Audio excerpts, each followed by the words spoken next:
รู้ผู้ไปนายอยู่กับตัวไปอยู่เอามียำไปบอก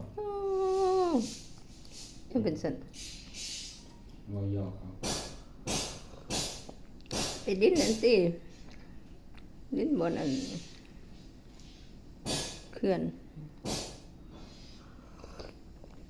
น้ำยาล้างกับขี้ยานเนาะขี้ยานนั่น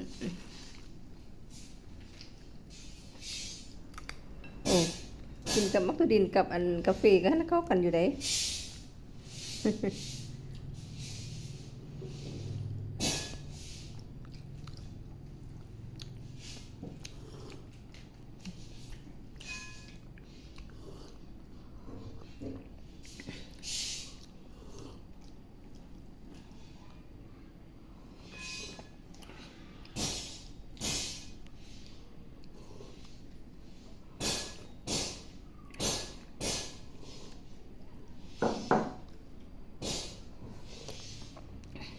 ไปนอนพุ่นมันอ่ะไปตะวัน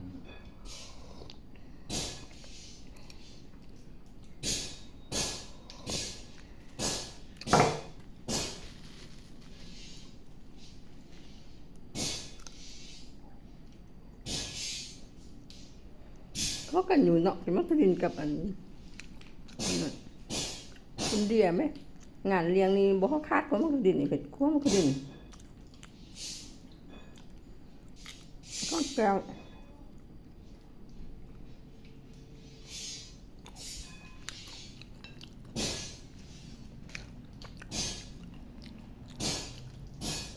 ฉันลองวันที1 เดือน 5เป็นกาแฟแกมักดิน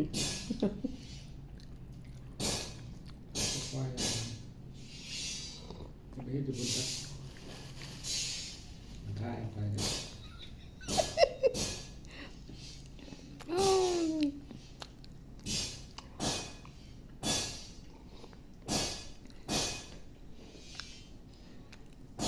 บ่งามตัวเด่นตัวนี้